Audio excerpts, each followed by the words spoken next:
चलो बेटा शुरू करते हैं। नेक्स्ट लेक्चर बहुत ही प्यारा है, पैरेलल प्लेट कैपेसिटर, समांतर प्लेट संधारित्र, बड़ा मजा आएगा करने में। ठीक है, एनसीईआरटी की बुक वाला है, सेम टू सेम।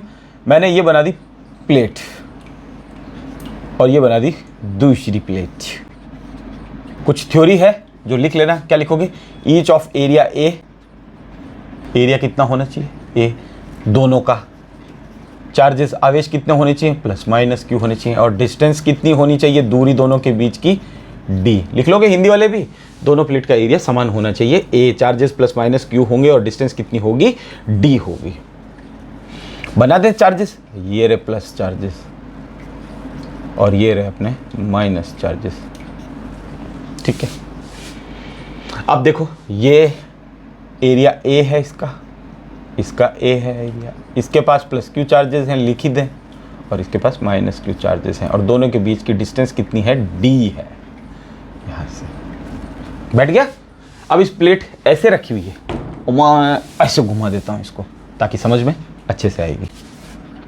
ये मैंने इसको घुमा दिया और ये प्लस और ये माइनस। आपको जो हमेशा ये प्लेट दिखती है, इसकी ये वाली चीज़ दिखती है, ये वाली ऐसे रखी हुई प्लेट, ऐसे नहीं रखी हुई, ऐसे। ठीक है, दोनों बीच की डिस्टेंस डी है। अब अपन निकालते हैं इलेक्ट्रिक फील्ड। चार्ज अपने पास में है ही, ऑलरेडी प्लस क्यू दे रखा उसने। अपन निकालते हैं इसका इलेक्ट्रिक फील्ड। कहाँ का क्या क्या निकलेगा वो पूछ रहा है। यहाँ भी बताओ, यहाँ भी बताओ और यहाँ भी बताओ। तो सबसे पहले कहाँ निकालते हैं अपन? अंदर की बात करते हैं अपन, यहाँ बीच में देखते हैं क्या होता है। इसकी वजह से इलेक्ट्रिक फील्ड किधर जाएगा? उधर की तरफ, नेगेटिव की तरफ कर दें तो ई प्लस लिख के मैं इधर भेज रहा हूँ। ई प्लस का इलेक्ट्रिक फील्ड माइनस की तरफ जा रहा है। बैठ गया, इजी। और इसका इलेक्ट्रिक फील्ड कहाँ जाएगा? इसी की तरफ ही तो आएगा, ई माइनस का इलेक्ट्रिक फील्ड। दोनों इलेक्ट्रिक फील्ड एक ही डायरेक्शन में जा रहे हैं कैपेसिटर में। ठीक, बाहर की बात करते हैं। इलेक्ट्रिक फील्ड यहाँ पे, माइनस का इलेक्ट्रिक फील्ड कहाँ जा रहा है बेटा? इधर आएगा, ई माइनस का। प्लस का इलेक्ट्रिक फील्ड कहाँ जाएगा? प्लस से दूर जाएगा, ये जा रहा है इलेक्ट्रिक फील्ड प्लस का। तो ये तो क्या हो जाएंगे? Cancel out.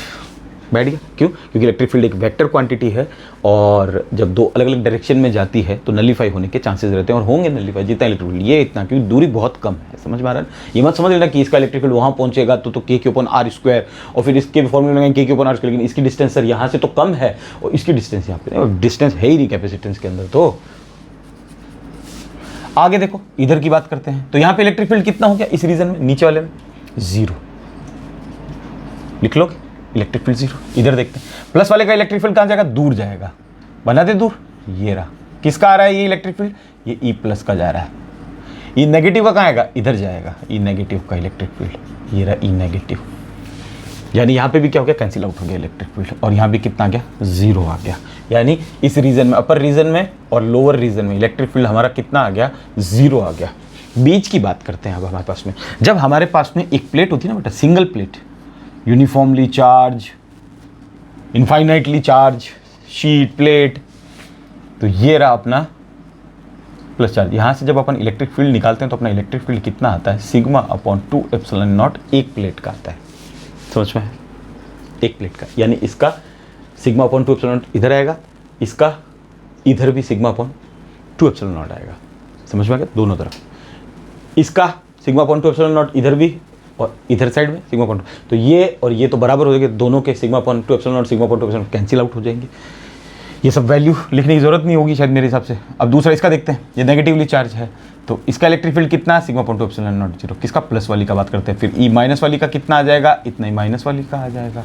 अब आप बोलोगे कि सर ये तो माइनस चार्ज थे तो आपने यहाँ पे माइनस क्यों नहीं लगाया? माइनस सिग्मा अपॉन इस पे। तो हम क्या बोल रहे हैं? हम मोड लेते हैं, मोड मैग्नीट्यूड।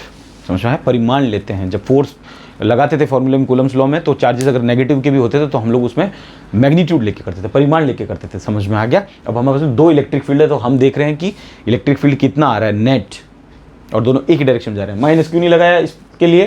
क्योंकि मैग्नीट्यूड लेना होता है। निकालें ई नेट बीच के रीजन में। ई नेट किस किस का आ रहा है मिलके? ई प्लस का प्लस ई माइनस का। ये 2 इलेक्ट्रिक फील्ड आएंगे। ई नेट कितना होता है? Sigma upon 2 epsilon not plus sigma upon 2 epsilon not. मैं फिर बता रहा हूँ, मैंने यहाँ पे नेगेटिव इसलिए नहीं लिया क्योंकि हमें क्या लेना होता है? परिमाण लेना होता है। बैठ गया। E net is equals to क्या ले लो, एलसीएम ले लो, 2 epsilon not sigma plus sigma, यानी कितना हो गया 2 सिग्मा हो गया, और 2 एप्सिलॉन नॉट काटा तो E net is equals to हमारा आ गया सिग्मा अपॉन एप्सिलॉन नॉट। बैठ गया। सिग्मा क्या होता है, surface charge density, charge per unit area, आवेश इकाई क्षेत्रफल में कितने आवेश हैं, पृष्ठीय आवेश घनत्व कहलाता है, वो लिख दिया हमने। सिग्मा की वैल्यू हम यहाँ से यहाँ डाल देंगे, तो E इज इक्वल्स टू, अब नेट पेट रहने दो, खाली E लिखो अच्छे से, और सिग्मा की वैल्यू कितनी है, Q by A upon epsilon not. ये हमारा E आया इन टर्म्स ऑफ Q, और हमारा इलेक्ट्रिक फील्ड नेट कैपेसिटेंस के बीच में कितना आया, sigma upon epsilon not. And you must never forget कि कैपेसिटर के बीच के रीजन में इलेक्ट्रिक फील्ड कितना होता है, सिग्मा अपॉन एप्सिलॉन, ये वाला होता है। ये तो अब हमने Q के टर्म में लिखा है बस, है ना। ये इलेक्ट्रिक फील्ड होता है कैपेसिटर के बीच में। अगर कोई आपसे पूछे कि कैपेसिटर के बीच के रीजन में इलेक्ट्रिक फील्ड कितना होता है, तो आप क्या बोलोगे, sigma upon epsilon not. And you must never forget, हमेशा याद होना चाहिए। ये अलग आ गया, ये अलग आ गया, ठीक है, क्योंकि यहाँ जुड़ गया, ये आधा था, ये आधा था, आधा तो जुड़ के एक हो गया पूरा। देखो अपन में 2 आ रहा है ना, आधा। आगे देखो, अब हम क्या निकालेंगे इसमें, अब हम एक चीज समझेंगे इसके अंदर, fringing effect of the field. उपांत प्रभाव किसका, फील्ड का, फील्ड का, कौन फील्ड, इलेक्ट्रिक फील्ड का, विद्युत क्षेत्र का। उपांत प्रभाव क्या होता है, तो देखो उपांत प्रभाव बहुत ही इजी चीज है, पूछ सकता है, इंपॉर्टेंट है, और समझ लोगे तो समझ में आ जाएगी। ये प्लस चार्ज है प्लेट, ये माइनस चार्ज है। इलेक्ट्रिक फील्ड प्लस से माइनस की तरफ, प्लस से, ठीक है। यहां पे क्या है, एजेस हैं, कोर हैं, तो यहां पे इलेक्ट्रिक फील्ड क्या हो जाएगा, मुड़ जाता है। ये इलेक्ट्रिक फील्ड क्या हो गया, यहां पे इलेक्ट्रिक फील्ड नॉन यूनिफॉर्म हो गया। क्या हो गया, असमान हो गया। और हमें कैसा चाहिए, हमें समान चाहिए, यूनिफॉर्म इलेक्ट्रिक फील्ड चाहिए। तो यूनिफॉर्म इलेक्ट्रिक फील्ड करने के लिए हमें क्या करना पड़ेगा, तो ये उपांत प्रभाव हो जाता है, इसको खत्म करना है हमें, fringing effect of the field को। तो हम इसको खत्म कैसे करेंगे, तो ये बोल रहा है कि आप प्लेटों के बीच की जो डिस्टेंस जो होती है ना, डी, उसका आप स्क्वायर कर दो तो कुछ बड़ा आ जाएगा। डी का स्क्वायर करोगे तो डी, मान लो आपने 4 लिए प्लेटों के बीच में 4 mm, तो 4 का स्क्वायर कर देंगे तो कितना आ जाएगा, 16 mm आ जाएगा। भाई बहुत छोटी रखनी डिस्टेंस, तो मैंने mm में ले रहा हूँ, मिलीमीटर में। और उसके बावजूद भी आपका एरिया बहुत बड़ा होना चाहिए प्लेट का। एरिया बोले तो ये एरिया, लंबाई चौड़ाई प्लेट का, ये भी, ये हो गई लंबाई, ये हो गई चौड़ाई प्लेट की, ये बहुत बड़ा होना चाहिए। अगर ये बड़ा हो गया एरिया डी स्क्वायर के कंपैरिजन में ग्रेटर देन हो गया, तो आपका उपांत प्रभाव आएगा ही नहीं। ई ऑटोमेटिक क्या हो जाएगा, यूनिफॉर्म हो जाएगा इस केस में। और हमें यूनिफॉर्म ही चाहिए, एक समान हो जाएगा विद्युत क्षेत्र। खत्म खेल इसका भी, फ्रिंजिंग। चलो ठीक है, नेक्स्ट आगे करते हैं। पहला तो अपन ने काम कर ही लिया, ये दूसरा काम अपन ने ये कर लिया, पहला काम, दूसरा काम, तीसरा काम देखते हैं अपन। अब अपन एक फॉर्मूला डिराइव करेंगे, V बराबर ED। समझ आ रहा है, एनफोर्समेंट डायरेक्टर, परिवर्तन निर्देशक क्या करता है, परिवर्तन निर्देशक, एनफोर्समेंट डायरेक्ट, विदेशी पैसा हो उस पर झपटा मारता है, विदेशी, वी से विदेशी पैसा। ये फॉर्मूला अभी तक अपन ने बनाया नहीं है, तो अपन इस फॉर्मूले को पहले प्रूव करते हैं, समझाते हैं आपको, और उसके बाद अपन आगे बढ़ते हैं। वरना बोलोगे कि सर समझाया भी नहीं। अब देखो, इस फॉर्मूले को समझने के लिए हमें सबसे पहले एक ये करना पड़ेगा कि इलेक्ट्रिक फील्ड और पोटेंशियल का कोई रिलेशनशिप है हमें ध्यान, तो हाँ, del V upon del L, ऐसा हमने कहीं पढ़ा था। मैं डेल V निकाल लेता हूँ, del V is equals to minus E DL, del L sorry, ठीक है ना। ये डेल V को मैं इधर ले आया तो प्लस का, E को पटका उधर, और डेल L को E से मल्टीप्लाई कर दिया, और फिर दोनों उधर पटक देते, ये माइनस के हो गए। इससे अपन एक फॉर्मूला बनाते हैं। ये V क्यों आया बीच में, क्योंकि हम जब कैपेसिटेंस निकालेंगे तो इसके फॉर्मूला क्या होता है कैपेसिटेंस का, C बराबर Q बाई V।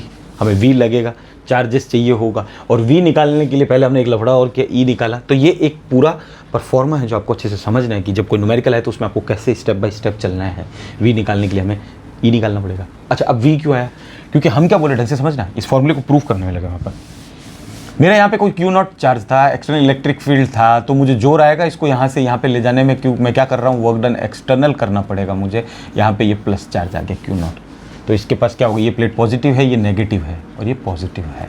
डिस्टेंस कितनी है, डी है, ये डी दोनों के बीच की, ये 0 पे ये डी पे, तो डिस्टेंस डी हो गई कि नहीं हो गई, 0 to D। नहीं समझ पाया भाई, आप बोलोगे सर बीच की डिस्टेंस है, हाँ तो बीच की है। किसी ने बोला मैं 5 मीटर दूर खड़ा हूँ, कहाँ से खड़ा है भाई, कोई ओरिजिन तो दे। तो हमने कहा कि ओरिजिन है ये 0 और ये x है मेरा, ये y है। आप तो समझ में आ गया, 0 - 5 या 5 - 0, डिस्टेंस तो कभी नेगेटिव होगी नहीं। 0 - 5 भी करो तो 5, ठीक है, बैठ गया यहाँ तक। तो हम यहाँ से यहाँ लेके आए, तो अब हम क्या करेंगे, इसका इंटीग्रेट करेंगे। क्यों, क्योंकि हमने वर्क डन किया है।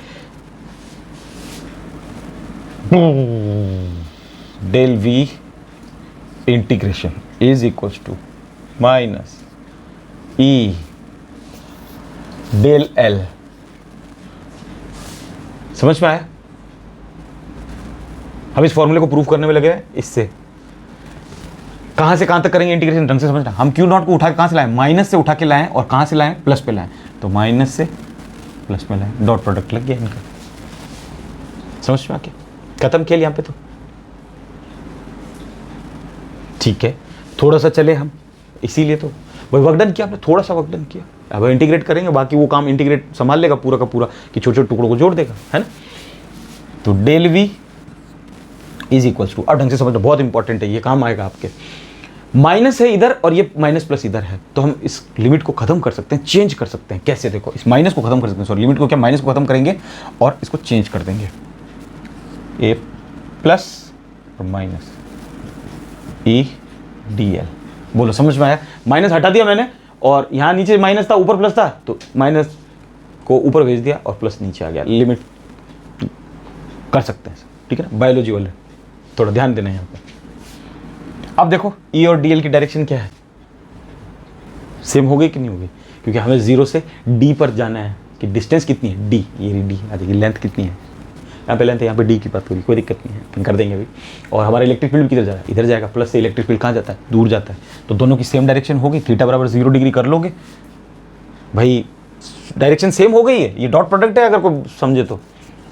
लेकिन मैंने जब ये फॉर्मूला बनाया था पहले, तब अपन ने वहाँ पे बोला था कि E इज अलॉन्ग DL, तो theta 0 same direction, theta 0, dot product खोल देना, यहाँ पे थीटा 0 कर देना, सेम एंगल डायरेक्शन है, तो क्या हो जाएगा, कॉस थीटा 0 हो जाएगा। कॉस 0 की वैल्यू कितनी होती है, 1, 0 मत कर देना। इंटीग्रेशन करने से पहले अब मैं वैल्यू डाल दूँ, देखो प्लस से माइनस जा रहे हैं, तो प्लस पे कितना है अपना 0, माइनस पे कितना है अपना, यहाँ क्यों लिखूँ मैं, अगली लाइन में लिखूँगा वरना आप कन्फ्यूज हो जाओगे। Del V is equals to E मैं बाहर ले रहा हूँ, क्यों, बिकॉज यूनिफॉर्म है। क्यों है यूनिफॉर्म, अब मैं यहाँ पे और अच्छे से प्रूव करूँगा इसको। मैं ये बोलूँगा कि मेरा जो एरिया है इज ग्रेटर देन D², तो मेरा E क्या हो जाएगा, यूनिफॉर्म आ जाएगा। और ये मैंने इंटीग्रेशन का साइन लगाया। अब मेरा, मैं कहाँ से कहाँ जा रहा हूँ, प्लस से माइनस की तरफ जा रहा हूँ। प्लस पे कितना है, 0, कहाँ तक पहुँचा, D तक। करते थे नहीं करते थे, R पॉइंट पे निकाल रहे हैं ऐसे, और ये DL। और ये मैंने समझा दिया, साइड में आप समझा देना कि इलेक्ट्रिक फील्ड नॉर्मल क्यों, यूनिफॉर्म क्यों हुआ, एक समान विद्युत क्षेत्र क्यों हुआ, क्योंकि प्लेट का एरिया बहुत बड़ा है, तो फ्रिंजिंग इफेक्ट क्या हो गया, उपांत प्रभाव। फिनिश कर दें। Del V del V is equals to, ये इज इक्वल्स टू DL का L और D से 0 to D, upper limit minus lower limit लगाओ, to E D minus 0 A। क्या चाहिए, ए लड़के और लड़के कहाँ से आया है रे तू। अपर लिमिट माइनस लोअर लिमिट, उच्च सीमा माइनस निम्न सीमा। निम्न सीमा 0 है, ये D के L के अंदर D पटका, तो D माइनस 0, V बराबर ED। एग्जीक्यूटिव डायरेक्टर आ गया, सॉरी एग्जीक्यूटिव क्या, एनफोर्समेंट डायरेक्टर, जो विदेशी पैसे रखता है उसको पकड़ता है, उसकी धर पकड़ता है। बोलो हमारा V का ये फॉर्मूला कैसे बना, समझ में आया? थोड़ा सा अपन ने यहाँ पे प्लस माइनस का किया, उसको समझना उन चीज़ों को। इसके बाद अब अपन क्या निकालेंगे, C निकालेंगे। क्यों, क्योंकि अपने पास इलेक्ट्रिक फील्ड ऑलरेडी है, yes, in terms of Q, yes, और बाद में उस फॉर्मूले में पटक देंगे। तो मैं डाल दूँ इस फॉर्मूले के अंदर, देखो V बराबर E कितना है मेरा, Q upon A epsilon not into D, ये मेरा V आ गया। बोलो आ गया समझ में, ये मेरा V आ गया इन टर्म्स ऑफ Q। अब अपन क्या निकालेंगे, now capacitance of parallel plate capacitor, समांतर प्लेट संधारित्र की धारिता कितनी है, सी बराबर फॉर्मूला से चेपो, सी बराबर क्यू अपॉन वी। अच्छा दूसरी चीज़ ध्यान रखना, अब ये जो अपना निकल रहा है ना, ये वैक्यूम का निकल रहा है, निर्वात का निकल रहा है। क्यों, या फिर वायु बोल सकते हो, एयर बोल सकते हो, क्योंकि हमारे प्लेटों के बीच में अभी कुछ हमने भरा नहीं डाइलेक्ट्रिक, और डाइलेक्ट्रिक हम अच्छे से पढ़ के आ चुके हैं परावैद्युत, कि हमने ऐसा कोई पदार्थ भरा नहीं। तो ये किसका निकल रहा है, वैक्यूम का निकल रहा है। तो वैक्यूम का निकालने के लिए उसको क्या लिखते हैं, सी नॉट, यानी वैक्यूम की बात चल रही है। ठीक, वैक्यूम की स्पेलिंग गलत है, कई बार बता चुका हूँ, डब्ल्यू आता है और सिंगल सी आता है, पर मेरी आदत पड़ी हुई है। लड़के और लड़के कहाँ से, वी की वैल्यू यहाँ से आया है रे तू, यारा है शक्ल का, चेपने का सीधा। अब ढंग से समझना, डी थोड़ा ऊपर है और ए एप्सिलॉन नीचे, दुश्मन का दुश्मन दोस्त ऊपर चला जाएगा। ए एप्सिलॉन नॉट अपॉन डी, ये आ गया हमारा कैपेसिटेंस। एंड एज एक्सपेक्टेड, जैसे हम आशा कर रहे थे कि कैपेसिटेंस जो है वो किस पे डिपेंड करता है, एरिया पे डिपेंड करता है, डिस्टेंस पे डिपेंड करता है और मीडियम पे डिपेंड करता है। ये हम बोल रहे थे कि कैपेसिटेंस जो है वो ना तो क्यू पे ना वी पे, वो इन पे डिपेंड करता है। जस्ट लाइक ऐसा फॉर्मूला अपन ने 10th में पढ़ा था, रो एल अपॉन ए। रो क्या होता था, रेजिस्टिविटी, ओम मीटर यूनिट होती थी, जो ये बताता था कि पदार्थ की रेजिस्टिविटी कौन सा ले रहे हो आप। हमने कहा सिल्वर ले रहे हैं तो बहुत कम होनी चाहिए उसकी रेजिस्टिविटी, सिल्वर की रेजिस्टिविटी सबसे कम होती है। अगर रेजिस्टिविटी कम होगी तो रेजिस्टेंस ऑटोमेटिक कम हो जाएगा, जब प्रतिरोधकता कम होगी तो प्रतिरोध कम हो जाएगा। ठीक है, लेंथ कम लोगे तो रेजिस्टेंस कम, लेंथ ज़्यादा लोगे तो रेजिस्टेंस फिर बढ़ जाएगा। तो हमें लेंथ को थोड़ा कम रखना होता था, और अगर लेंथ फिर भी हम ज़्यादा ले रहे हैं और हम वायर नहीं ले पा रहे हैं सिल्वर का, ठीक है, तो क्या कर दो, एरिया बढ़ा दो, एरिया बढ़ जाएगा तो रेजिस्टेंस फिर कम हो जाएगा। यहाँ पे दूरी बढ़ानी है, ढंग से समझना, कैपेसिटेंस को अगर बढ़ाना है, धारिता बढ़ानी है किसी संधारित्र की, तो दूरी उसकी क्या कर दो, कम कर दो। तो ये क्या, क्योंकि दूरी क्या है, इन्वर्सली आ रही है, व्युत्क्रम आ रही है। यहाँ समझ में आया। और यहीं से एक नई यूनिट बनती है, जब आप समझोगे ये आया है वैक्यूम का। तो वैक्यूम के लिए मैं क्या सी नॉट लिख दूँ, यहीं से अभी चालू कर दूँ। अब अपन यहीं पे एक बना देंगे मीडियम का भी। तो पहले तो लिखो इसकी यूनिट, नई वाली इकाई कैसे लिखोगे, सी नॉट इज इक्वल टू, सी कर रहा हूं बस यहाँ पे, ये वैक्यूम का समझ लेना टाइम पे, ठीक है ना। बाद में कंफ्यूज होगा, कई बार वो नॉट लगा देता है, कई बार कुछ लगाए, कभी एम लगा देगा, वो अपन करते जाएंगे।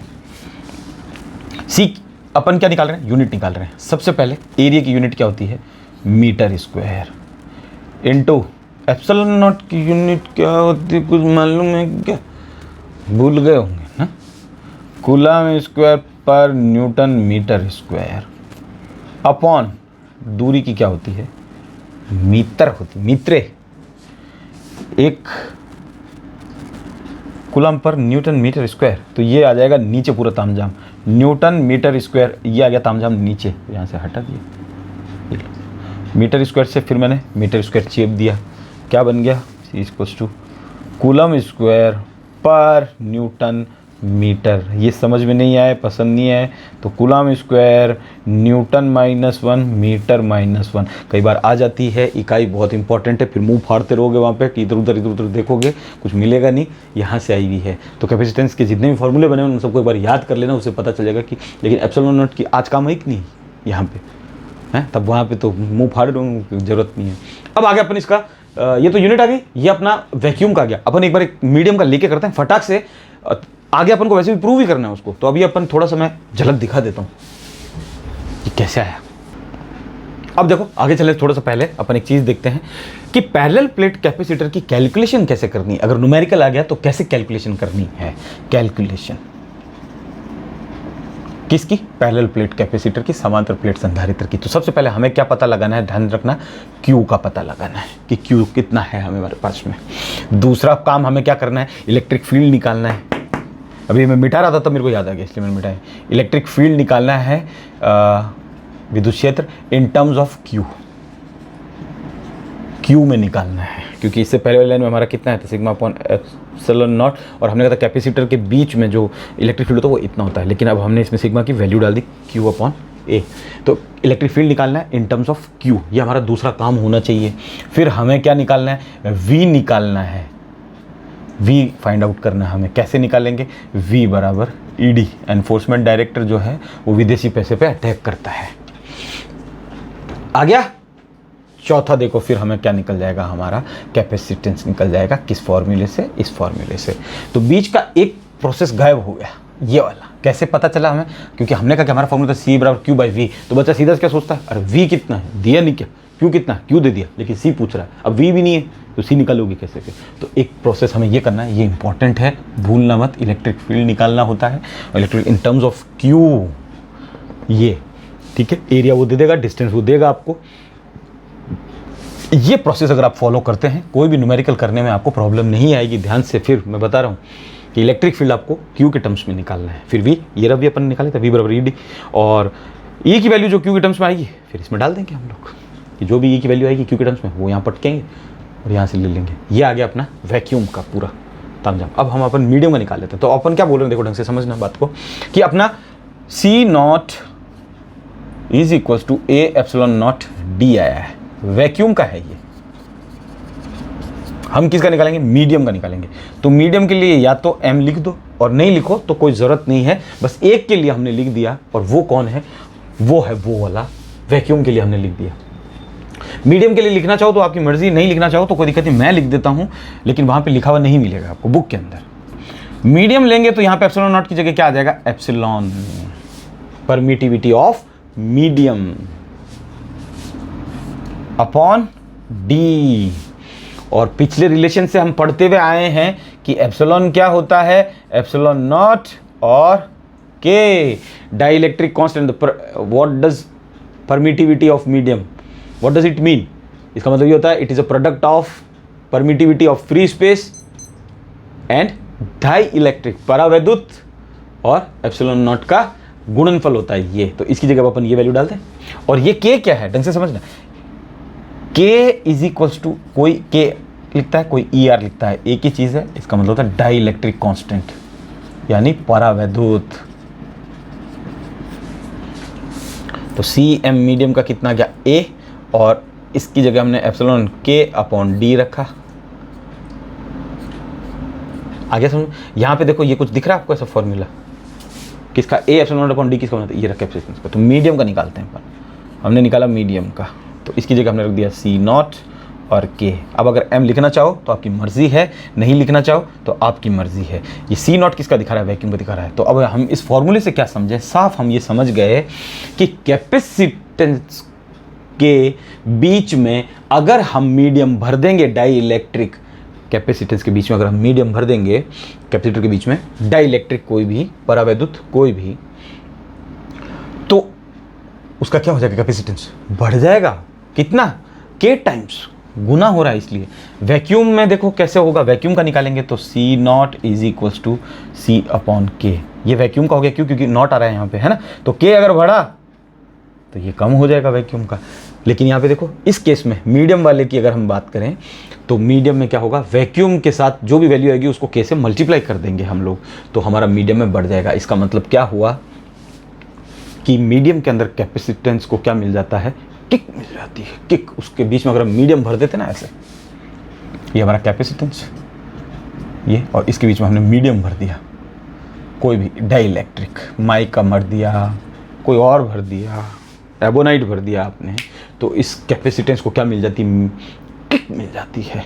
और फिर गाना गाने लगता है कि तेरे संग एक सिंपल सी कॉफ़ी भी किक दे। काफ़ी दिनों बाद सुना होगा ना गाना, हमारे टाइम में हिट गाना था। चलो आगे देखते हैं।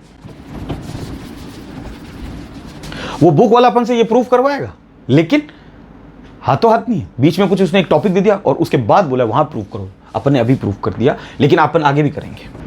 चलो आगे देखो, आगे अपन ने यहाँ तक पढ़ लिया, वैक्यूम का निकाला, वैक्यूम को सी नॉट बोल देते हैं, ये फॉर्मूला अपनाया। और अपन ने बोला कि एज एक्सपेक्टेड, ये किस पे डिपेंड कर रहा है, जियोमेट्री, ज्यामिति। तो अब बोलोगे सर पहले तो बोला था कि शेप और साइज पे, आकार और आकृति पे, और उस पर निर्भर कर रहा था। तो ज्योमेट्री का मतलब ये होता है शेप साइज। एरिया क्या हो गया, बड़ा, डिस्टेंस क्या कम, तो डिस्टेंस बढ़ गया। तो आकृति, आकार, दूरी, डिस्टेंस, ये सब ठीक है। आगे वो अपन से कुछ काम करवा रहा है, कचरा टाइप का कर देते हैं अपन भी, कोई दिक्कत नहीं। कह रहा है अगर प्लेट का एरिया अगर आप 1 मीटर स्क्वायर लेते हैं और डिस्टेंस अगर आपने ली 1 mm, तो इसका कैपेसिटेंस निकालो। निकाले तो C is equals to area कितना मेरा 1, एप्सिलॉन नॉट की वैल्यू कितनी होती है 8.85 इंटू 10⁻⁻12 और अपॉन में इसको अपन क्या करेंगे, मिलीमीटर को मीटर में कन्वर्ट कर देंगे।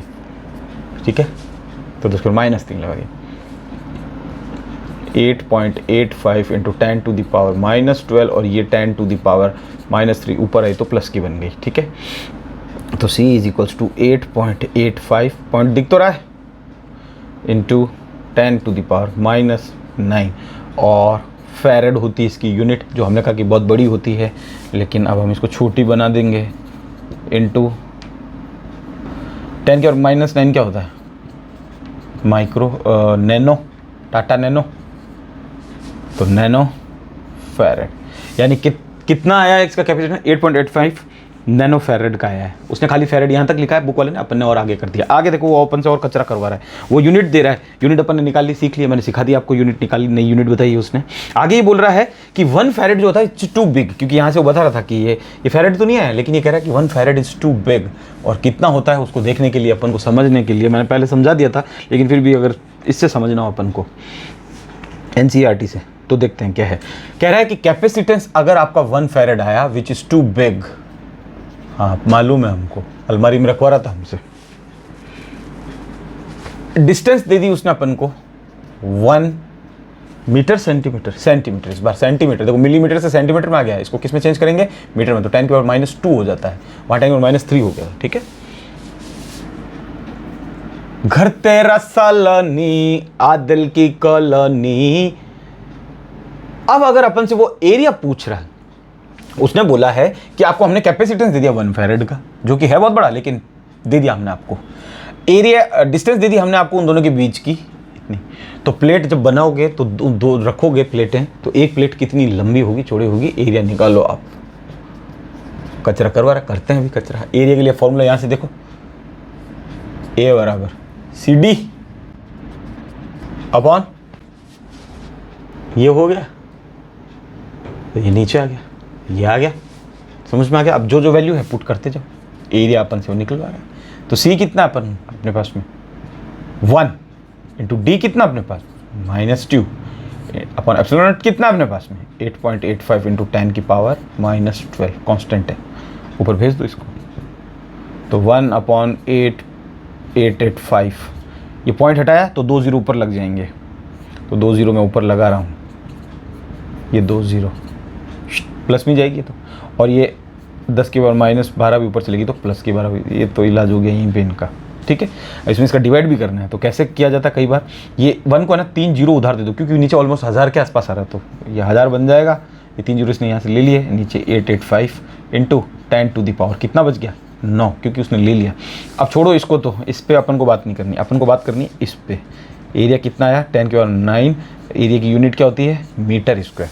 आगे देखो, इसको कोई किलोमीटर में बना सकता है क्या, क्योंकि मीटर में तो आपको पता नहीं चलेगा, किलोमीटर में आपको पता चल जाएगा कि कितना बड़ा होता है किलोमीटर, है ना। इसको कोई किलोमीटर में बदल सकता है, ये और शी इज अ ग्रेट। देखो 10⁻9 तो है ही, इंटू पहले तो टुकड़े करो इनके, मीटर इंटू मीटर, दिमित्री कर दो इनके, दिमित्री। ठीक है, अब मीटर को अगर अपन किलोमीटर बनाएंगे तो 1000 का डिवाइड लग जाएगा। मैच बोलती है आपने एक काम किया, दूसरा भी करो तो किलोमीटर लगा दिया, फिर इसमें भी ये काम कर दिया, 1000 से डिवाइड किया तो ये किलोमीटर बन गया, तो किलोमीटर चेप दिया मैंने यहाँ पे। अभी कितना हो गया 10⁻6 हो गया, तो 10⁻9 तो ऊपर और 10⁻6 नीचे, और ये किलोमीटर मिलके क्या हो गया किलोमीटर स्क्वायर हो गया। तो एरिया कितना आ गया, ये 10⁻6 ऊपर जाएगा 10⁻, तो क्या बच जाएगा 10⁻3 किलोमीटर स्क्वायर। अभी भी पता नहीं चला होगा, तो आगे देखो area is equals to 1000 kilometre square आ गया।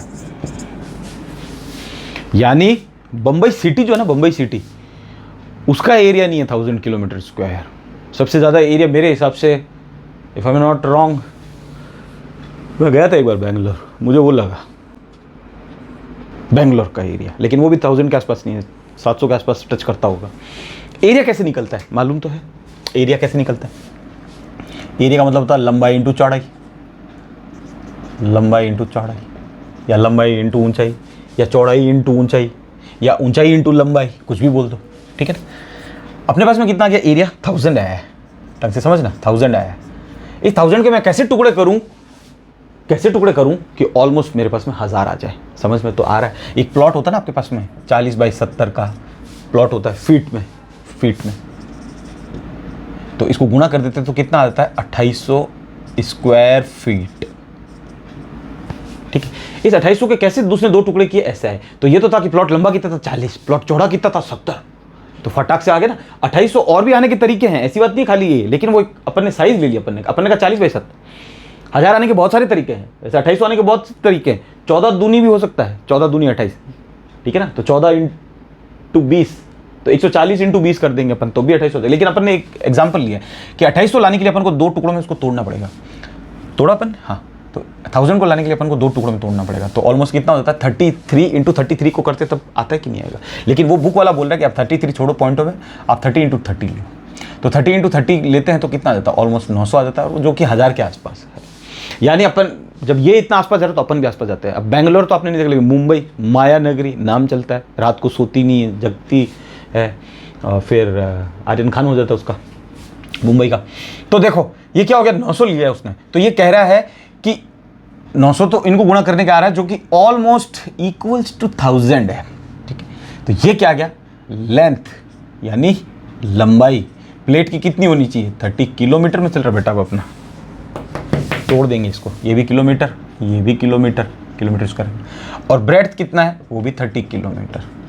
यानी अगर आप जो प्लेट ले रहे हो ये ऑलमोस्ट मुंबई की सिटी जितनी लंबी होनी चाहिए और चौड़ी मुंबई जितनी होनी चाहिए। मुंबई कितना फैला हुआ सोच लो अब, और दूसरी प्लेट ले रहे हो वो भी इतनी होनी चाहिए, और 30, लंबी 30 चौड़ी 30, लंबी 30 चौड़ी 30, लंबी 30 चौड़ी 30, और इनके बीच में डिस्टेंस कितनी होनी चाहिए, बहुत कम होनी चाहिए। तब अपना ऑलमोस्ट जो आएगा ना कैपेसिटेंस, वो अपन को 1 फेरेड बोले। तो सोच लो 1 फेरेड वो बोल रहा है कि कितना बड़ा है। जिकाल उसने करवा दिया अपन ने, और अपन ने कर भी ली, देखो ठीक है ना ये, और ये उसने बोला कि 30 किलोमीटर लंबी चौड़ी। आ गया समझ में? अगर समझ में आ गया हो तो इट्स गुड, और अच्छा लगा हो तो इट्स वेरी गुड। और फिर आगे मूव ऑन करते हैं नेक्स्ट टॉपिक पे। गुड।